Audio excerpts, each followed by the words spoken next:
Hi friends, welcome back to Mahabharata series episode number 75. ఇప్పటి వరకు జరిగిన కథ ఏంటంటే, ధర్మరాజు మార్కండేయ మహర్షిని అగ్నుల గురించి, ఎంతమంది అగ్నులు ఉన్నారు, వాళ్ళు ఎలా ఉద్భవించారు అన్న సంగతి తెలుసుకున్నాడు. అది విషయాలు తెలుసుకోవాలనుకుంటే మీరు నా ప్రీవియస్ వీడియోని చూడాల్సిందే.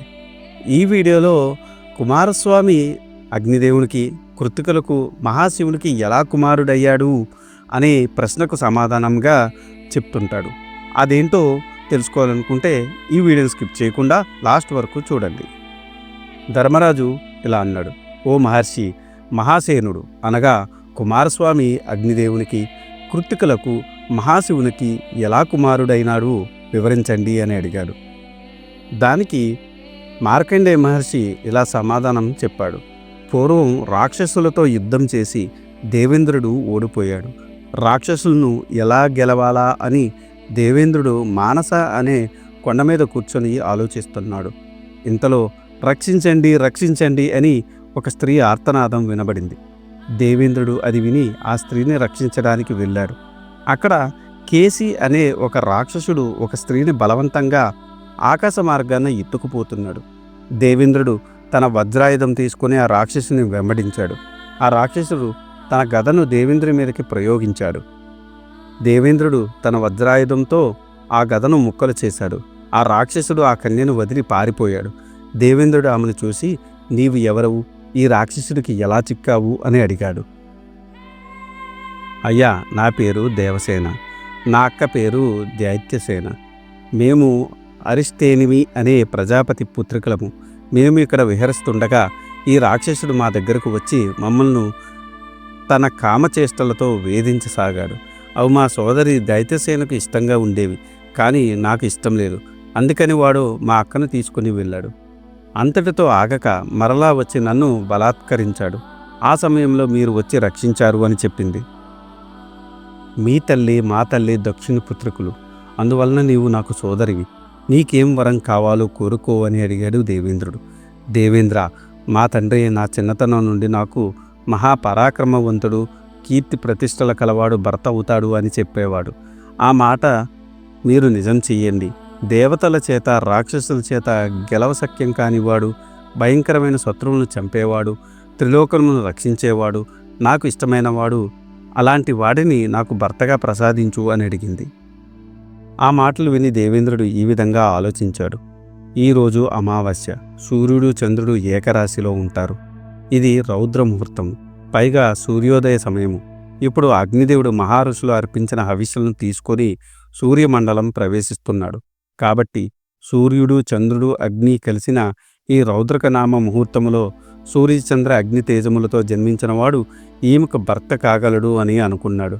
వెంటనే దేవసేనను తీసుకుని బ్రహ్మదేవుని వద్దకు వెళ్ళాడు. దేవసేనకు తగిన భర్తను ప్రసాదించమని కోరాడు. ఇంద్ర, ఈ కన్యకు గొప్ప వీరుడు భర్త కాగలడు. అతడు దేవసేనలకు సేనాపతి కాగలడు. మీ కష్టములు అన్నీ తీర్చగలడు అని బ్రహ్మదేవుడు చెప్పాడు. వశిష్ఠుడు మొదలైన సప్తఋషులు అమావాస్య హోమం చేస్తున్నారు. హవిస్సులను స్వీకరించి దేవతలకు అందించడానికి అగ్నిదేవుని ఆహ్వానించారు. ఆ సమయంలో మునిపత్నులు భార్యలు అందరుగా చక్కగా అలంకరించుకొని తమ తమ భర్తల పక్కన కూర్చొని యాగంలో పాల్గొంటున్నారు. వారిని చూచాడు అగ్నిదేవుడు. వారి అందచందాలు చూసి అగ్నిదేవుడు వారిని కామించాడు.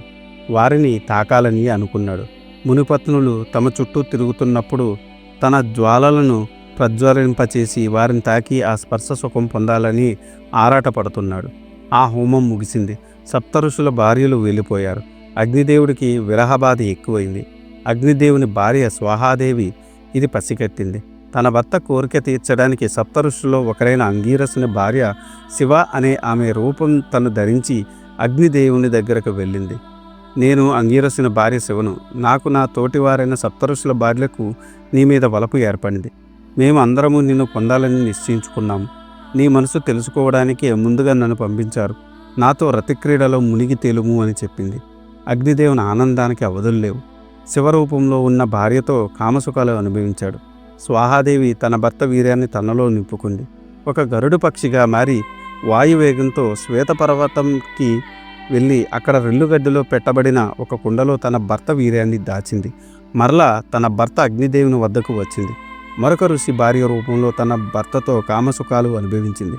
మరలా పక్షి రూపంలో ఎగిరిపోయి భర్త వీర్యాన్ని ఆ కుండలో పెట్టింది. ఈ ప్రకారం స్వాహాదేవి సప్త ఋషుల భార్యల రూపాలలో తన భర్తతో సంగమించి ఆ వీర్యాన్ని శ్వేతపర్వతంలో ఒక కుండలో నిక్షిప్తం చేసింది. కానీ ఒక్క అరుంధతి రూపం మాత్రం ధరించలేకపోయింది. ఆ విధంగా 6 మారులు కూర్చుని అగ్నిదేవుని వీర్యము నుండి సూర్య తేజంతో 6 ముఖములు 12 చేతులతో కుమారస్వామి జన్మించాడు.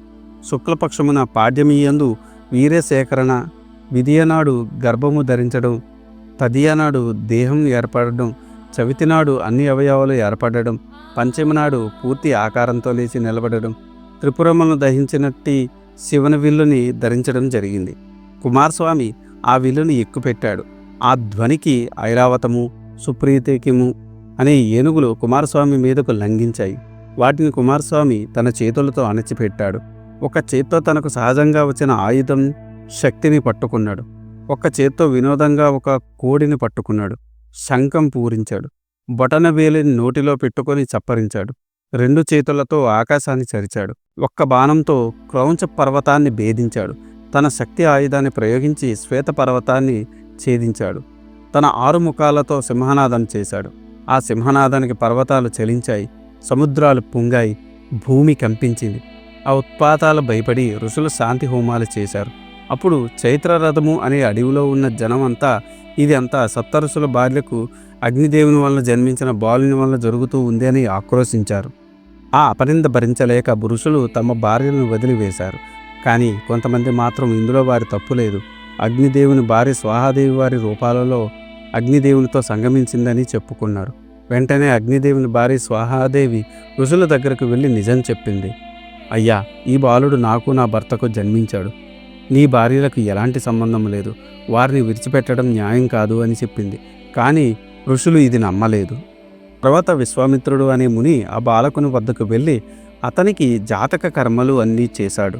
అప్పుడు దేవతలు దేవేంద్రుని వద్దకు వెళ్ళి, దేవేంద్ర, అగ్నికుమారుడు తేజోవంతుడు, గర్వం కలవాడు, నీ పదవిని ఆక్రమించడానికి నీ మీదకు రాగలడు, జాగ్రత్త, వెంటనే సంహరించడం మంచిది, అలా అయితేనే నీకు ఇంద్రపదవి శాశ్వతంగా ఉంటుందని చెప్పారు. వెంటనే దేవేంద్రుడు సప్తమాతృకులను పిలిచి మీరు అగ్నికుమారుని చంపండి అని ఆజ్ఞాపించాడు. వారు అలానే అని ఆ బాలుడి వద్దకు వెళ్ళారు. ఆ బాలుడి తేజానికి ఆశ్చర్యపోయారు, భయపడ్డారు, అతని శరణు వేరారు. మేము లోకమాతలము, నీకు తల్లులము అని చెప్పారు. కుమారస్వామి వారిని మన్నించాడు. సప్తమాతృకుల బాలుని సంరక్షణల కొరకు ఒకదానిని సృష్టించారు.